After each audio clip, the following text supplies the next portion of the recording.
Et voici notre dernier plateau de la soirée. Nous allons parler avec nos premiers invités des annonces d'hier au One Planet Summit, ce qu'elles signifient pour la transition et pour le climat. Mais cette annonce, elle signifie aussi quelque chose pour les États. Elles prennent acte en quelque sorte de la disparition de la contrainte juridique, la fin du protocole de Kyoto, je ne sais pas, on va voir avec vous. Elles amènent un recul de l'intervention publique, de ce qu'on en a retenu. Avec nous pour en parler, Tancrède Voiturier, bonsoir. Bonsoir. Vous êtes chercheur et directeur du programme Gouvernance à l'IDRI, si je ne m'abuse. Clémence Dubois, bonsoir. Bonsoir. Et vous êtes chargée de campagne pour l'ONG 350.org. De l'autre côté, Armelle Lecomte, bonsoir. Bonsoir. Vous êtes chargée de campagne Climat et Énergie à Oxfam. Vous expliquerez ce que ça signifie tout à l'heure. Et enfin, Édouard Morena, bonsoir. Bonsoir. Vous êtes chercheur à l'University of London Institute à Paris. C'est ça. Et co-auteur de Globalizing the Climate. Excusez-moi pour l'accent. Très bien. C'est ça, voilà. L'accent est parfait. Jade, c'est à toi. Alors, en début d'émission, on a essayé de comprendre un petit peu quelle était l'importance des annonces faites par les acteurs publics et privés lors du sommet Finance-Climat d'hier. Là, avec vous, on aimerait s'attarder un petit peu plus sur la forme qu'a prise ce sommet. Est-ce vraiment un sommet? Et finalement, à partir du moment où la communauté internationale a fait son deuil de la contrainte juridique sur la réduction des gaz à effet de serre et donc constaté l'insuffisance des formats COP, sommet du climat, ce qu'on a vu hier, est-ce que c'est ça l'avenir des discussions climatiques et est-ce que désormais il faut s'habituer à voir des États organiser des sommets à la gloire de la finance privée? Tancrède Voiturier. C'est l'avenir et c'est aussi déjà un peu le passé. C'est-à-dire que ce qui s'est passé hier, c'est beaucoup ce qui s'était passé en 2015. En fait, dès après la sidération qu'a provoqué l'échec, ce qu'on considère comme un échec de la conférence des parties de COP de Copenhague en 2009, tout le monde s'est réveillé en disant mais cette manière de gouverner le monde et les émissions avec des listes de pays qui sont responsables, d'autres qui sont moins responsables, et puis on attend qu'une fumée blanche ou verte, puisque l'économie verte sort de ces conciliabules, en fait ça ne marchait pas. Et donc très vite, il y a eu une multiplication des scènes, parce que en fait, il y a des acteurs économiques qui ont beaucoup à perdre parce qu'ils ont commencé à investir sur le renouvelable ou sur le bas carbone. Il y a des acteurs politiques qui, pour des raisons politiques, parfois très nationales, pour évincer un rival, ont intérêt à faire le pari du bas carbone parce que c'est des vieilles chouettes qui sont les opposants et qui sont sur l'énergie fossile. Donc toutes ces opportunités, en fait, ont conduit à une multiplication des scènes. Et en fait, Paris 2015, en plus du succès diplomatique de la France et de l'Europe, ça a été une convergence des planètes parce qu'on avait déjà tout au long de 2015 et dès 2014 des signaux qui montraient et qui rassuraient les diplomates, des signaux du monde économique disant « nous on y va, nous on y croit ». Donc c'est le patron de la Banque d'Angleterre, c'est Bloomberg et autres qui disent « nous on est prêts à mettre des milliards ». Après il faut compter combien de milliards par rapport à l'ensemble, mais tout ça existait déjà en 2015. Et en fait, c'est un peu un espèce de devoir de suite et un sens politique de Macron qui a, plutôt que de rester dans la sidération silencieuse de la défection de Trump, s'est dit il faut continuer à multiplier ces scènes. Et en fait, on se compte. Ce qui s'est passé hier, les progressistes se comptent. Donc c'est comme dans les manifs, c'est de la politique, c'est pas tant le slogan qui est décisif que de combien on est. Et il me semble que sur ce critère-là, en fait, il n'y a pas moins d'acteurs qu'en 2015 ou avant 2015 dans ces multiples scènes. Donc les acteurs y sont et on a plutôt un élargissement du nombre ici de villes, là de fonds de pension, là bientôt de banques de développement qui commencent à faire des annonces qui sont des annonces parallèles et complémentaires à la COP. Et tout ça peut rassurer les négociateurs pour qu'à la prochaine COP, ils puissent se dire « bon, je ne vais pas perdre mon poste ou je ne vais pas être ridicule si je signe ce bout de papier qui a des conséquences très très très lourdes ». Alors, pardon, ce que vous disiez, donc en fait c'est un processus qui avait déjà commencé et il y a déjà eu toute une série d'annonces depuis au moins 2015, ouais. Mais c'est justement un peu un des problèmes, semble-t-il, en tout cas identifié par pas mal d'acteurs, c'est de dire finalement tous ces acteurs privés, en effet, il y a une sorte d'effervescence, plein de propositions, plein d'engagements, etc.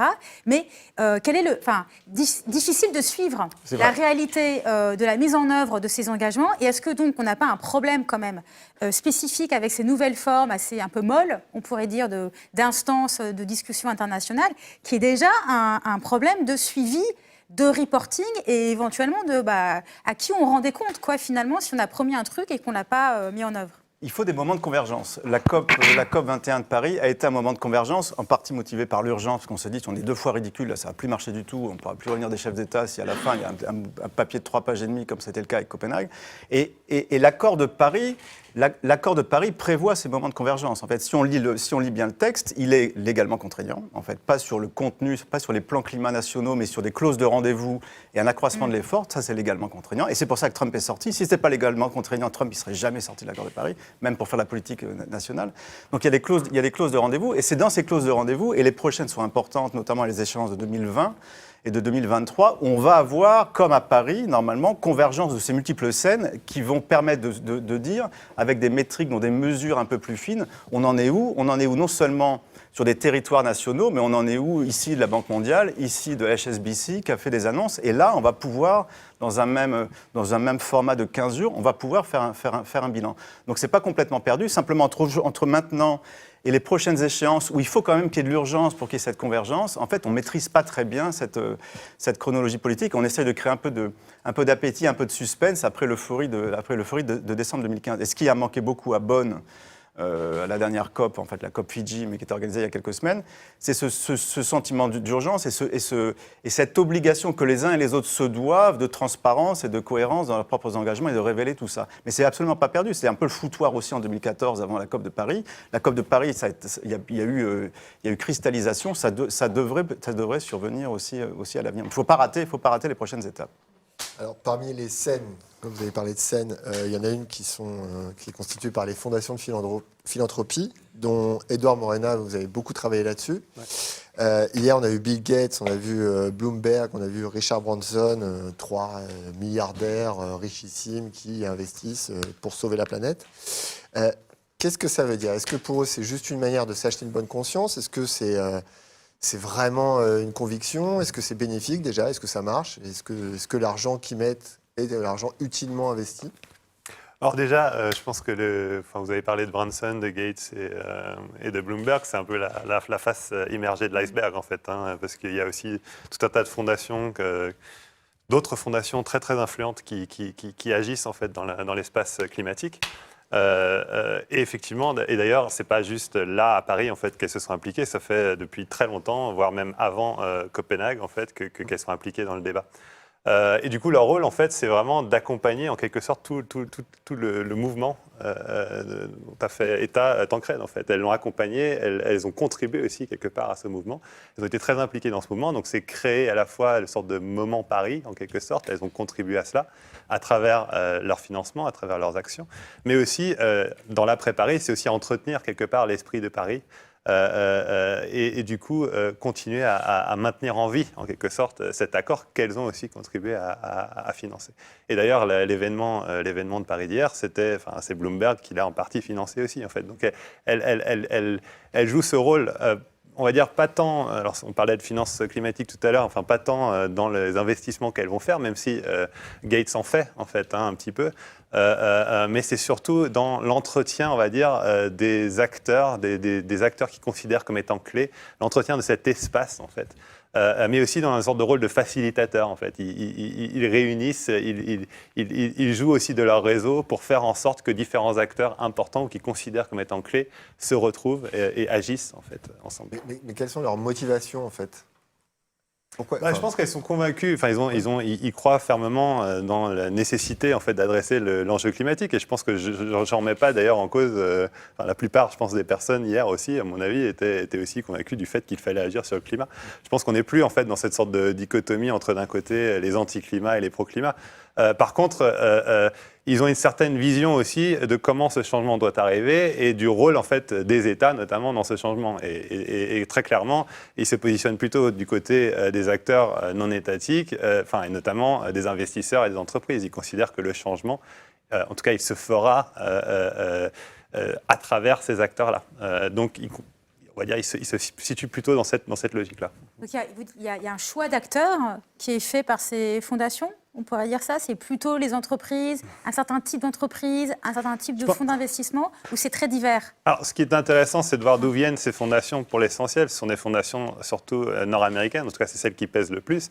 Et du coup, elles, en fait, le contexte américain et le contexte fédéral américain et l'expérience, en fait, de leur travail déjà dans les années 80 sur le climat, années 90, un travail très, très compliqué à l'échelle fédérale, les a amenés à la conclusion que pour pouvoir progresser sur le climat, il ne fallait pas compter sur les gouvernements fédéraux, il fallait agir soit à l'échelle sous-nationale, donc c'est pour ça qu'il y a toute cette focalisation aussi sur les villes, mais aussi sur les États, en fait, comme acteurs.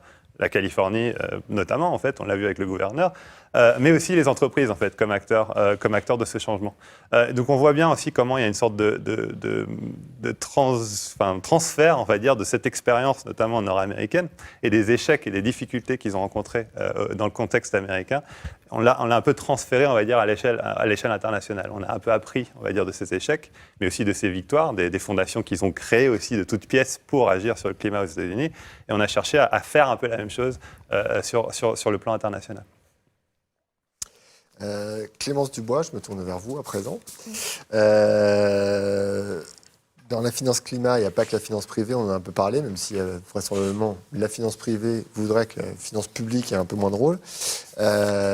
Vous avez participé à un rapport de 350.org sur cette finance publique, et vous montrez que les investissements publics, finalement, se retrouvent dans 12 projets d'infrastructures très polluants. Qu'est-ce que sont ces projets sur lesquels vous voulez nous alerter ? C'est un rapport qui a été rédigé avec l'Observatoire des multinationales. Et donc, pour faire écho à la question posée par Jaline Garde au début, nous, on n'a pas fait encore le deuil de l'action des États.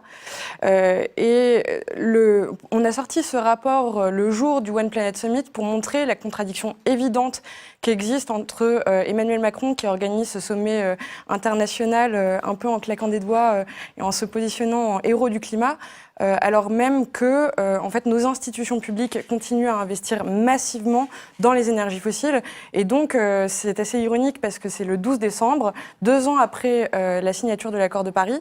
Et effectivement, il y a 12 projets tels que l'exploitation pétrolière ou gazière dans l'Arctique qui sont financés à travers les réserves, en fait, les retraites françaises.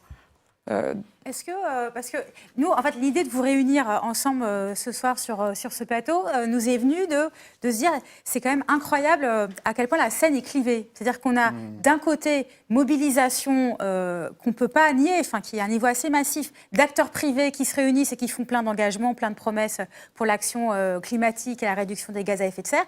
Et en même temps, on a tous ces investissements d'infrastructures très lourdes et qui ont la particularité, ces infrastructures, d'être ce qu'on peut appeler des choses qui verrouillent les émissions de CO2, c'est-à-dire que si on construit aujourd'hui un oléoduc ou un gazoduc, il va servir pendant plusieurs décennies, et donc c'est plusieurs décennies garanties d'émissions supplémentaires de gaz à effet de serre. On s'est dit, il y a un paradoxe là, mais peut-être avant de l'analyser, est-ce que Clémence, vous pourriez nous donner quelques exemples, décrire certains des projets qui vous inquiètent plus particulièrement ? Là, il y a un projet dont on commence à entendre parler en France, c'est le gazoduc TAP, donc, dont une partie est en train d'être construite en Italie. Donc c'est le Trans-Adriatic Pipeline. Voilà, exactement. Et donc, il faut savoir qu'on n'a pas besoin... c'est un gazoduc, un corridor gazier dans le sud de l'Europe qui, en fait, ferait exploser les engagements climatiques de l'Union européenne. Donc, en fait, au One Planet Summit, on parle que d'un côté de l'équation, c'est-à-dire comment on mobilise plus de finances pour la transition, comment on met en place de nouveaux instruments. Mais en réalité, chaque euro qui est investi dans des infrastructures fossiles, eh bien, met complètement en l'air tous les accords, qui sont sur la table, que ce soit des acteurs privés ou des acteurs publics. Il y a un autre projet que vous avez ciblé dans le rapport, c'est le projet Yamal, si je me souviens bien. Est-ce que vous pourriez nous décrire de quoi il s'agit ? Alors ça a été inauguré en grande pompe par Total quelques jours avant le sommet. C'est dans l'Arctique russe. Donc, encore une fois, on en a tous entendu parler parce qu'il y a eu ce petit détail de bactéries d'anthrax qui commençaient à se dégager de la surface à cause de la fonte de l'Arctique. Donc, on voit bien en fait que l'industrie fossile n'a aucune volonté de réformer son modèle de développement et va jusqu'à creuser plus profond et plus loin, même dans l'Arctique. Et d'ailleurs le célèbre dans tous les journaux. Donc Yamal, c'est quand même à 600 km du cercle polaire. Voilà. Et ça, c'est pareil, c'est un projet qui, indirectement, est financé par la Caisse des dépôts et consignations. Avec la présence du groupe Total. Ce qui est intéressant, peut-être, on peut dire à ce stade, c'est que hier, la Banque mondiale a annoncé son engagement à partir de 2019 de ne plus accorder de financement aux projets d'exploration et de production de pétrole et de gaz. Donc on pourrait considérer que là, on est typiquement dans un projet dit du passé, sauf qu'en fait, il est très présent puisqu'il est en train d'être développé. Armelle Lecomte, vous, côté Oxfam, c'est aussi un sujet sur lequel vous avez travaillé et vous avez plus particulièrement fait des recherches sur l'Agence française de développement, l'AFD, qui est donc la banque publique de développement française. Et vous avez essayé de regarder si elle avait toujours, elle plaçait toujours si elle soutenait toujours, pour dire les choses plus précisément, les énergies fossiles, donc charbon, pétrole, gaz, très émettrices de gaz à effet de serre. Et qu'est-ce que vous avez découvert ? En fait, pour aussi, juste avant de répondre précisément, dire que c'est pareil à Oxfam.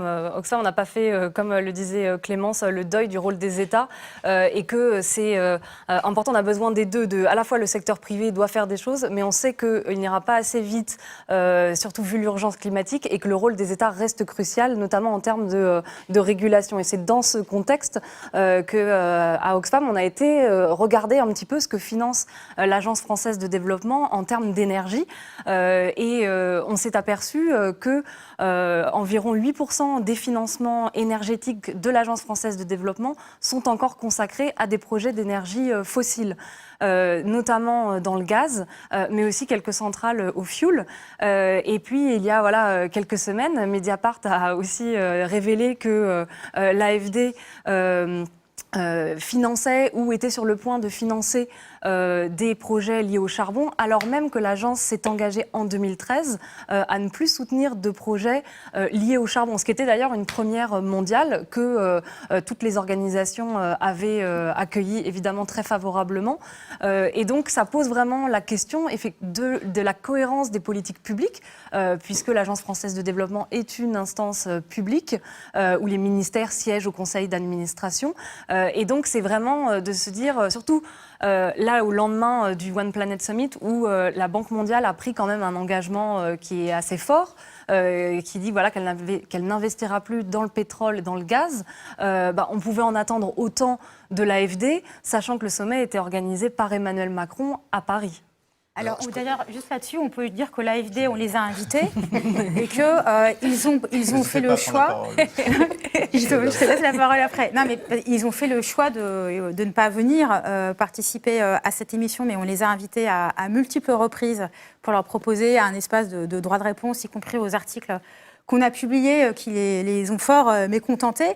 Mais ce qui est intéressant dans cette situation, c'est que, de leur point de vue, leur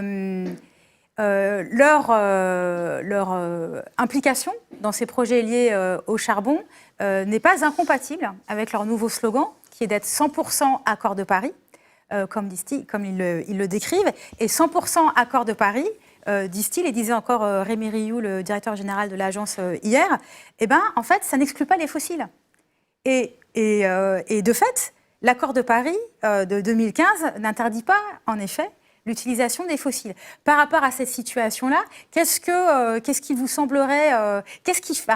on arrive quand même à une situation très paradoxale. Du coup, qu'est-ce qu'il faudrait faire ? Est-ce qu'il faut des directives plus claires pour les banques de développement ? Est-ce qu'il faudrait avoir des lignes rouges à tracer qui ne devraient pas être franchies par ces acteurs publics d'investissement ? Quel est votre point de vue à toutes les deux ONG ? Puis après, on va repasser la parole aux chercheurs. C'est vrai que, parce que l'AFD, là, au One Planet Summit, s'est effectivement engagé à ce que 100% de ces projets soient compatibles avec l'accord de Paris, tout en refusant de dire on ne fera plus d'énergie fossile, on arrête le fossile. Et c'est là qu'il y a vraiment une divergence de vues. C'est que certes, et ça c'était quelque chose qu'on avait déjà pointé à l'époque de la COP 21 et de l'adoption de l'accord de Paris, il n'y a pas le mot énergie fossile dans l'accord de Paris. Donc c'est quand même ça un manque crucial quand même. Mais c'est vrai que de dire, on sait aujourd'hui, les scientifiques le disent, si on veut limiter le réchauffement en dessous de 2 degrés, il faut laisser 80% des énergies fossiles dans le sol. Vu qu'on essaye aussi de limiter à 1,5 degré, notamment les petites îles qui sont menacées par la montée des eaux, ça serait probablement encore plus que 80%. Donc si on pousse cette logique, c'est-à-dire qu'il faut arrêter de créer de nouveaux projets qui sont nocifs pour l'environnement, qui vont nous enfermer dans de la pollution à très long terme sur plusieurs décennies. Et surtout, le reproche que nous on fait à Oxfam, c'est qu'un acteur public ne donne pas l'exemple, en fait. Parce que de dire, effectivement, qu'il va falloir encore du fossile dans le mix énergétique pendant qu'on fait cette transition vers le 100% renouvelable, évidemment, c'est une transition, ça ne peut pas se faire du jour au lendemain. Donc ça, des fois aussi, c'est assez énervant de s'entendre dire « Ah, les ONG, vous voulez tout faire du jour au lendemain, on arrête tout de suite ». Et ça, c'est vraiment de la caricature, parce que évidemment qu'on parle de transition. Il faut savoir qu'il y a encore plus d'1 milliard de personnes dans le monde qui n'ont pas accès à l'électricité. Donc l'enjeu de l'accès à l'énergie, il est important. Mais il y a beaucoup de pays en développement qui n'ont pas développé leur secteur électrique, leur secteur énergétique. Et donc ils ont la possibilité aujourd'hui de se développer en respectant l'environnement, tout en luttant contre la pauvreté. Parce que d'éclairer des écoles, avoir l'électricité dans des hôpitaux, ça a plein d'impacts extrêmement positifs. Et donc, ce qu'on attend d'un acteur public comme l'Agence française de développement, c'est d'aller vers ce type d'énergie renouvelable qui demande encore souvent de convaincre le secteur privé que si c'est un modèle économique pérenne. Et notamment, au sein de l'AFD, il y a la filiale dédiée au secteur privé Proparco qui soutient des entreprises. Et donc, le rôle d'une agence comme ça, c'est justement d'entraîner des acteurs privés vers ce type de projet et de donner l'exemple. Et sinon, on fait face à une incohérence de la part des acteurs publics. Donc c'est pour ça que le rôle de l'État, notamment qui siège dans ces institutions, il est extrêmement important pour donner un cap très clair qui finalement, dans des pays qui peuvent être considérés comme risqués pour les acteurs privés, peut les entraîner et leur dire, si possible, de créer des projets solaires ou éoliens en Sierra Leone, en Indonésie ou dans des pays plus pauvres d'Afrique subsaharienne notamment. Clémence Dubois, là-dessus ? Oui, alors c'est vrai qu'il ne faut plus construire une seule nouvelle infrastructure fossile, mais non seulement ça, mais il faut aussi planifier la fermeture de celles qui sont déjà construites. Donc à partir du moment où on a admis ce cadre climatique, alors il est inconcevable, comme je le disais, qu'on mette 1 euro supplémentaire dans ces infrastructures. Donc on est sur une urgence qui est actuelle. À l'époque, on parlait toujours des générations futures, mais c'est un terme qu'on n'entend même plus puisque les catastrophes se succèdent à un rythme tellement élevé que là, on sait que c'est aujourd'hui. Donc j'ai envie de dire, la radicalité a un peu changé de côté. Avant, on pouvait dire que nous, les ONG, avions un discours radical, mais ce qui est radical, c'est aujourd'hui de nier cette urgence climatique. Évidemment, elle est moins présente à Paris où on tient ce genre de sommets internationaux, mais aujourd'hui, moi je n'ai pas les chiffres, mais ce sont des milliers de vies qui ont été, des milliers de millions de vies qui ont été affectées. Donc, ce qu'il faut faire aujourd'hui, c'est déjà insister sur la transparence. C'est quand même pas normal que ce soit un journal comme Mediapart de révéler que l'Agence française de développement investit encore dans le charbon alors qu'elle a dit en 2013 ne plus le faire. C'est le même problème avec la Caisse des dépôts et consignations. Voilà, ça a été d'une opacité totale. On a eu beaucoup de problèmes à faire ce rapport et on n'a pas encore tous les chiffres. Donc nous, ce que nous allons demander, c'est déjà de créer une commission d'enquête parlementaire pour avoir la transparence des institutions financières publiques. Et puis Un autre axe, c'est aussi de rompre le statu quo. Il faut arrêter de penser qu'on peut aller main dans la main avec l'industrie fossile vers la sécurité climatique. Parce que Total aussi dit avoir un modèle de développement qui respecte l'accord de Paris. Or, comme je l'ai rappelé, il profite de la fonte de l'Arctique pour envoyer Christophe de Margerie, donc c'est comme ça qu'ils ont appelé les méthaniers, traverser les glaces fondues pour extraire encore plus de gaz. Donc, on a un certain nombre d'institutions qui ont des liens avec Total et qui contribuent à légitimer ces activités. Je pense par exemple à Sciences Po, qui a un partenariat stratégique avec Total et dont le directeur de la Fondation Total donne des cours de géopolitique de l'énergie. Donc voilà, ça me paraît quand même assez inconcevable. Ça, il y a des campagnes étudiantes qui existent pour exiger cette non-coopération. De la même manière, il existe une campagne au Louvre qui demande au Louvre de rompre son partenariat avec Total, puisque le Louvre abrite des civilisations multimillénaires, mais qui sont mises en danger à très court terme par cette exploitation de gaz et de pétrole. Et puis, enfin, la dernière alternative, c'est la résistance. Parce que si ces projets doivent avoir lieu parce que les dirigeantes et les dirigeants du secteur privé ou du secteur public vont au-delà de cet impératif climatique, eh bien, ce sont les populations en première ligne qui n'ont pas attendu d'agir et qui ont toujours été justement à l'avant-garde du combat. Et c'est par exemple le cas aujourd'hui sur TAP, où il y a une résistance extraordinaire des populations locales et qui font face à une répression d'une violence absolue. Il faut savoir qu'aujourd'hui, le village est encadré par l'armée.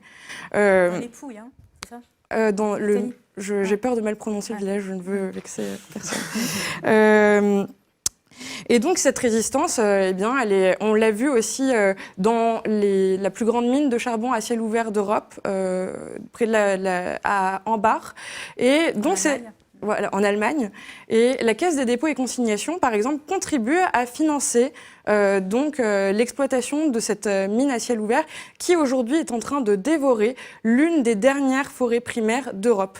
Voilà. Et donc, ce qui est impensable, c'est de continuer à imaginer que les États contribuent avec notre argent de financer ce type de projet. Alors, Tancrède Voiturier, est-ce qu'on n'est pas là au cœur du problème et au cœur de contradictions très fortes entre, d'un côté, l'urgence à agir et l'urgence climatique que décrit Clémence Dubois et la notion de transition énergétique qui, elle, est mise en avant par les grands acteurs institutionnels, les États, les gouvernements qui disent « Non, mais attendez, on ne peut pas arrêter du jour au lendemain, il nous faut un petit peu de temps. » Ce qui est hélas vrai, c'est-à-dire que si on pouvait tourner tous les robinets charbon, gaz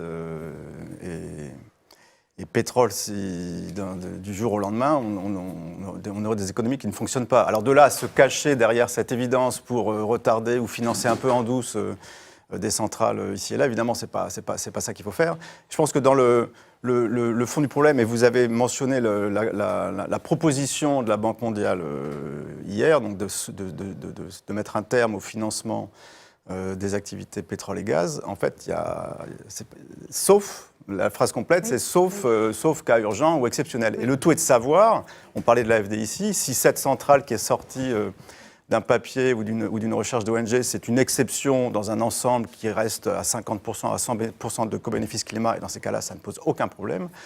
Hors problème peut-être de manque de transparence ou de communication, parce qu'on sait, l'exemple du gaz est très intéressant, les modèles économiques, climato-économiques d'il y a 5 ans, donc ça progresse très vite, mais montrer qu'on ne peut pas aller vers de l'électricité 100% renouvelable, avec les technologies disponibles, en particulier de stockage, sans un afflux, sans un apport de sources d'énergie un peu flexibles. Et la moins dégueulasse, pour parler comme tout le monde, c'est plutôt le gaz que le pétrole. Le pétrole électrique, ça a un rendement épouvantable, et le charbon aussi. Donc on sait que si on veut faire vite et aller vers du 100% électrique renouvelable, aucun État n'acceptera d'avoir du 100% électrique renouvelable sans une source de sécurité. Donc il faudra du gaz. Donc La bonne question, ça n'est pas tant où est-ce qu'il y a encore du gaz, il faut tout mettre à zéro et il faut aller gueuler, ça c'est une partie de la solution. L'autre, c'est de comprendre quel est le sens d'avoir ici un gazoduc ou là une centrale à gaz qui est ouverte, une centrale à charbon qui est ouverte, dans la trajectoire d'émissions du pays. Et ça, c'est au pays de le renseigner. C'est pas uniquement aux financeurs. Vous avez le Sénégal qui va emprunter sur les marchés obligataires à 8 ou 10%, alors qu'il pourra emprunter à l'AFD ou à la Banque mondiale à 3 ou à 4%. Pour financer les centrales à charbon, parce que comme ça, il y aura la paix. Le tout est de savoir et de comprendre, dans la trajectoire d'émissions et le plan climat sénégalais, est-ce que ça a un sens d'avoir une centrale à charbon? Et quel peut être le sens d'une centrale à charbon pour Mais le c'est Sénégal, qu'immédiatement, il y a une demande d'électricité qui est juste colossale. C'est-à-dire que vous avez des populations urbaines qui sont croissantes, qui disent « mais moi, je ne vais pas payer mon kilowatt une fortune. Est-ce qu'on ne peut pas prévoir une centrale gazière ou à charbon, une dernière, et moi, je vous annonce qu'après, voilà, j'ai tel et tel investissement ». Si on est au clair là-dessus, on peut au cas par cas dire « bon, ben voilà, la marge qu'on a des quelques centrales à gaz et thermiques qui vont persister en 2030, en 2040 », il faut savoir où les répartir, donc il est hors de question qu'il y en ait trop, on est tous d'accord là-dessus, mais il y a des pays où ça peut avoir un sens. Alors une fois qu'on a dit ça, c'est pas la porte ouverte à tous les conservatismes, mais ce que je veux dire par là, c'est pas trop...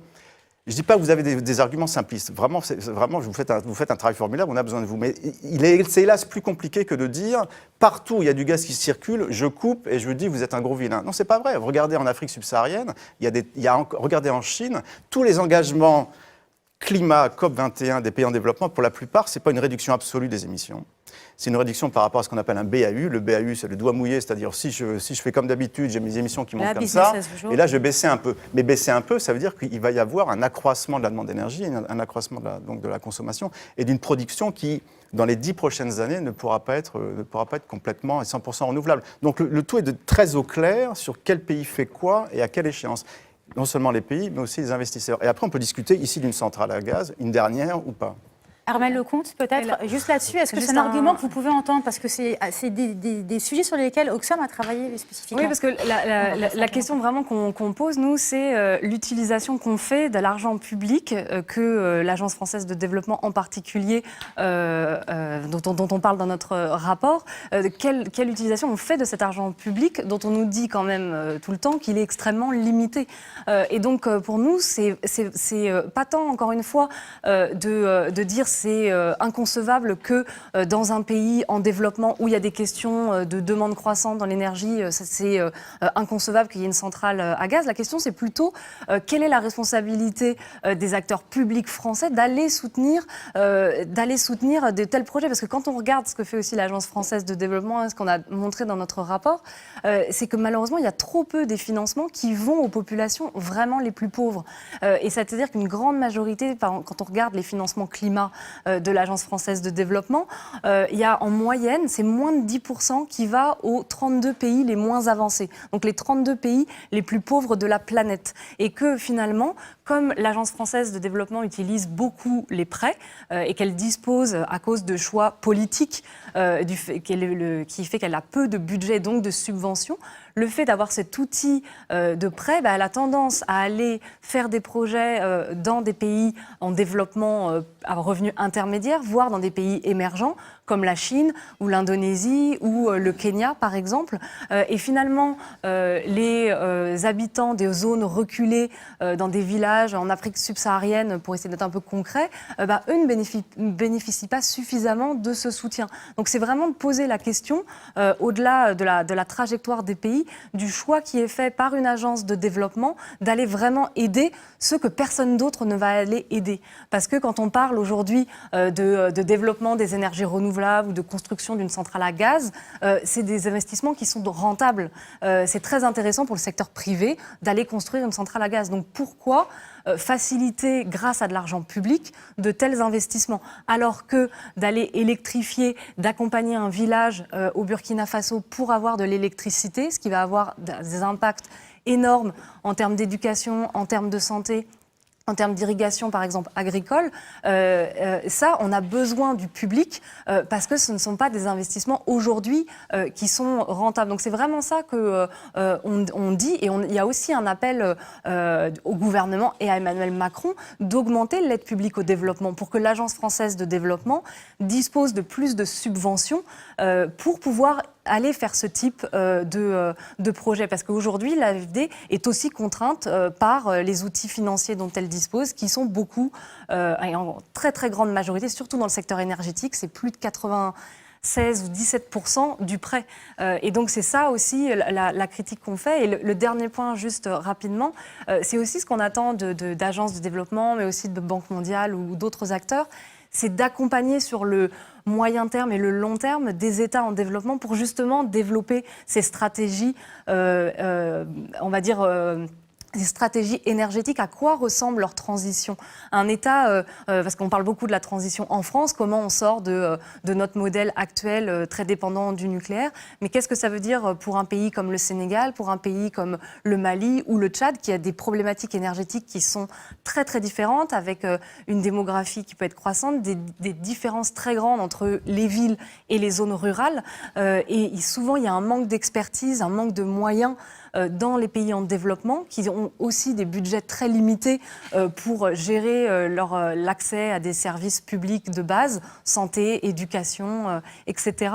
Et donc c'est aussi le rôle d'agences de développement d'aider ces États à développer ces stratégies, à les mettre en œuvre pour que ça soit cohérent, et aussi pour que ces acteurs puissent dire non, nous on ne veut pas une centrale à charbon, ni une centrale à gaz. Ce qu'on veut, c'est développer les renouvelables, surtout qu'en Afrique, c'est quand même le pays, enfin c'est le continent, l'Afrique, qui dispose de plus de la moitié du potentiel d'énergie renouvelable dans le monde. En termes de solaire, en termes d'éolien, de géothermie, c'est vraiment une pépite d'or. Et donc c'est vraiment ça qu'on a besoin aujourd'hui d'investir. Alors Clémence Dubois, tu veux bien? Après Tancred Voiturier, lui la parole. Et après, j'ai une question pour Edouard Morena, si je peux. Oui, je voulais répondre également à Monsieur Voiturier. Déjà, je le remercie de reconnaître que nos arguments ne sont pas simplistes, mais j'insiste pour dire qu'on n'est pas agitateur public. On n'est pas là pour exister. Et les arguments qu'on met en avant, on les met en avant parce qu'ils sont rationnels. Donc sur le gaz, c'est vraiment une problématique qui est très importante, et particulièrement à l'échelle européenne. On voit qu'aujourd'hui, il y a un lobbying sur le gaz qui est extraordinaire. Il y a d'ailleurs un rapport très intéressant qui a été fait sur les lobbies du gaz à Bruxelles, que j'encourage à lire. Et donc, ce qui est curieux, c'est qu'aujourd'hui, déjà, on parle de gaz naturel, ce qui est une expression que je n'avais pas entendue avant, mais le gaz, en fait, quel qu'il soit, est une énergie fossile. Et donc, pour reprendre l'exemple de Total met le gaz au cœur de sa stratégie, particulièrement, et donc dit nous sommes des acteurs champions de la transition. D'ailleurs, regardez, nous sommes en train de développer à tout va le gaz naturel. Mais en réalité, alors déjà, on a remarqué qu'en termes d'émissions de gaz à effet de serre, si on remplaçait le charbon et le pétrole, en fait, par le gaz, ça nous offrirait à l'échelle de l'Europe 3 années supplémentaires en termes de budget carbone. Donc, on se rend bien compte qu'en termes d'énergie de transition, on peut faire mieux. Quand on se rend compte des investissements que ça demande pour développer cette énergie, en sachant que cet argent, on pourrait l'investir dans les énergies renouvelables et la sobriété énergétique, pourquoi continuer à dépenser cet argent dans des énergies qui sont du passé ? Et donc, c'est aussi simple que ça. C'est comme le nucléaire. Aujourd'hui, on dit toujours, mais c'est plus compliqué que ça. On ne peut pas se passer du nucléaire. La France a vraiment besoin du nucléaire. Mais enfin, tous les ans, la Cour des comptes fait des rapports en disant on n'a jamais eu une énergie qui coûte aussi cher que le nucléaire. C'est la seule énergie dont les coûts ne font qu'augmenter année après année. Voilà, alors que c'est vraiment posé comme un argument rationnel. Et c'est exactement la même chose pour les énergies fossiles. Aujourd'hui, on a les moyens de faire avec les énergies renouvelables. On a les moyens d'aller vers la sobriété énergétique des territoires. Et il n'y a pas raison de laisser penser qu'on ne peut pas faire autrement, tout simplement parce que les acteurs qui ont le plus de moyens publicitaires et d'accès au cadrage de la question nous font croire le contraire. Tancred Voiturier, une réponse courte. Ouais, je ne vais pas défendre le grand capital qui n'a pas besoin de moi, mais juste deux petites choses. Sur l'AFD, il y a des prêts de l'AFD qui ne coûtent pas un rond aux contribuables. C'est-à-dire l'AFD emprunte sur le marché international et prête parfois au taux d'intérêt de marché. Ça ne coûte pas un rond aux contribuables. Donc ce n'est pas parce qu'il y a un prêt de l'AFD ici à un projet fossile, peu importe, que c'est l'argent du contribuable, c'est l'argent public. Donc ça, ce n'est pas forcément le cas. Par ailleurs, il y a de l'argent, et tu le sais très bien, il y a de l'argent français de l'aide publique au développement qui ne passe pas par l'AFD. L'APD française, c'est 8 ou 10 milliards. C'est beaucoup moins qui passe par l'AFD. Un gros tiers passe par les institutions multilatérales, en particulier européennes. Et là, c'est que du don. Et ce don-là, qui passe par l'Europe, va vers les pays les plus pauvres à coup sûr. Je ne dis pas que le tableau est rose, mais c'est un peu rapide de dire, regardez, l'AFD prête à tel secteur, à tel pays, donc c'est forcément du coût contribuable, c'est pas vrai, et c'est toute l'APD française, c'est pas vrai non plus. Par ailleurs, dernière chose, le PIB mondial, quand je dis ça, tout le monde prend de l'air, le PIB mondial double tous les 25 ans. Donc dans les 25 prochaines années, le PIB mondial va doubler. Les financements d'infrastructures, investissements d'infrastructures vont plus que doubler. De se dire, ces financements d'infrastructures, et là, c'est là où on se rejoint, si on commence aujourd'hui à faire plusieurs bêtises et à mettre le pied dans le fossile encore une fois, les 2 degrés, on peut oublier, ça va être 4. Bon, ça, on est tous d'accord là-dessus. Par contre, de se dire, ces milliers de milliards d'infrastructures et de financements, on ne pourra pas les financer avec l'argent du contribuable, même si on le souhaite. Et donc, il faut qu'on invite les acteurs privés et que les banques qui puissent prendre des risques et convaincre les acteurs privés soient au centre du jeu. Donc, ce sont des banques de prêt. En fait, cet agenda bas carbone, c'est un agenda de la dette. Il faut se dire les choses très clairement. Et cet agenda de la dette, il ne pourra pas être satisfait avec de la planche à billets, avec du don. Donc, c'est pas mal, c'est pas diabolique qu'il y ait une agence de développement qui fasse du prêt pour financer ces infrastructures. Et là, on se rejoint quand même, c'est que l'essentiel... Ils ne peuvent pas faire de prêt, non, je dis juste qu'il faudrait qu'ils fassent plus de dons pour aider encore plus mais la France peut décider de faire du don en multilatéral auprès de l'Europe ou auprès de la Banque mondiale et de faire du prêt avec l'AFD, pourquoi pas. Par contre, ce qu'il faut in fine, c'est que tout ça finance des choses intelligentes, et là, c'est là-dessus qu'on est d'accord, mais d'avoir plusieurs instruments, ici du prêt, ici du don, et financer l'infrastructure par du prêt, c'est beaucoup plus malin que de le financer par du don. Ça, c'est une absurdité de le financer par du don. Une toute petite parenthèse avant de passer à un autre sujet. Peu importe que ce soit l'argent du contribuable ou non, en tout cas, c'est l'Agence française de développement donc, qui nous représente et il n'y a pas de raison que cette agence française, qui représente donc la France qui se positionne en champion du climat, finance ce type de projet. D'autre part, le 21 décembre, c'est le conseil d'administration de l'AFD. J'encourage les gens qui regardent aujourd'hui cette émission à nous rejoindre sur le site zerofossile.org/AFD parce que pour faire pression ensemble sur cette agence et qu'ils cessent leur soutien à ces projets. Alors, Édouard Morena, si on en revient au début de la discussion sur les fondations de philanthropie, ce qui est quand même intéressant et qu'on n'a peut-être pas senti dans la discussion jusqu'à présent, c'est que ces fondations de philanthropie, notamment, elles financent 350.org. Et donc, on a ici l'organisation représentée par Clémence Dubois qui a peut-être le discours le plus radical, dans le sens le plus exigeant d'une urgence et d'une action immédiate, qui bénéficie de ces fonds privés dont on disait au début d'émission que quand même peut-être que ça allait dans le sens d'un amenuisement ou d'un rétrécissement de la puissance d'action sur le climat. Comment est-ce qu'on peut comprendre ces liens entre financement privé et demande radicale de la société civile? Et est-ce que finalement la montée en importance de ces fondations philanthropiques ne peut pas aussi bénéficier à des organisations écologistes plus radicales? Je vois des sourires crispés dans la salle. Non, mais en tout cas, effectivement, je pense que déjà, ce qu'il faut dire, c'est que le paysage philanthropique, il est assez diversifié. Ouais. Il y a vraiment différents types de fondations avec différentes approches. Moi, on va dire, il y a un groupe de 5 fondations, 5-6 fondations qui dominent clairement l'espace, qui représentent environ à peu près 70%, on va dire, de tous les financements philanthropiques dans l'espace climatique. Ce qui, par an, ça représente, encore une fois, c'est au doigt mouillé, c'est très difficile à évaluer, c'est environ 400 à 600 millions de dollars, en fait, par an. Ce qui est conséquent, mais ce qui est, encore une fois, assez peu par rapport, on va dire, au montant dont on a parlé hier, ou même aux 100 milliards, en fait, qui paraissait très petit, d'ailleurs, hier, par rapport aux autres sommes qui étaient mises sur la table. Mais voilà, donc c'est des sommes relativement restreintes, et encore une fois, c'est un espace assez large et diversifié. Et du coup, disons que ces différentes fondations philanthropiques ont des objectifs différents. Après, moi, ce qui m'a notamment intéressé, c'est effectivement ce groupe de 5 fondations qui agissent clairement de concert et qui dominent quand même cet espace. Au niveau européen, notamment, la European Climate Foundation, par exemple, elle a quand même une place prépondérante. Et ça, je pense que ça pose tout un tas de questions. parce qu'effectivement, elle est un peu incontournable, c'est un peu un acteur incontournable au niveau européen. Et en plus, c'est un acteur qui sait ce qu'il veut aussi. En fait, c'est pas juste donner de l'argent pour donner de l'argent, c'est aussi la European Climate Foundation a aussi des objectifs, a aussi une vision. Qui sont lesquels? C'est quoi cette vision? Qui correspond grosso modo, encore une fois, à entretenir cet esprit de l'accord. D'ailleurs, la directrice depuis peu de la Fondation, c'est Laurence Lubiana, qui a été architecte en fait, de l'accord de Paris. Donc il y a une forme de continuité. Enfin, et ça montre aussi bien clairement que finalement ces acteurs-là, ils interagissent. Si on prend une autre fondation importante comme la Hewlett Foundation, qui finance d'ailleurs la European Climate Foundation, enfin, il y a tout un tas de rapports aussi entre ces fondations où ils se financent entre elles. Son responsable du programme environnement, c'est Pershing, c'est Jonathan Pershing, l'ancien négociateur américain. Donc il y a clairement des rapports très très proches entre ces organisations-là. Elles ont participé, je parle encore une fois des grosses fondations, elles ont clairement contribué, on va dire, à créer aussi, elles ont participé à créer l'événement Paris.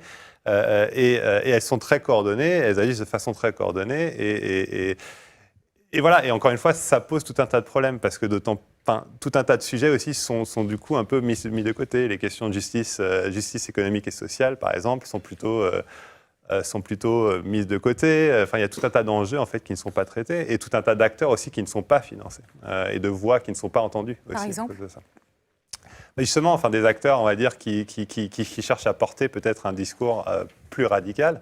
Des acteurs qui d'ailleurs aussi, en revenant aussi à cette question de la finance climatique, insistent plus justement sur la responsabilité des États, en fait, que c'est une responsabilité morale en fait qu'elles ont, parce qu'hier aussi, finalement, ce qu'on a un peu mis à la trappe avec les discussions d'hier, c'est justement cette responsabilité morale, le principe de pollueur-payeur qui était aussi au cœur, on va dire, de la Convention. Tout d'un coup, on n'en parle plus.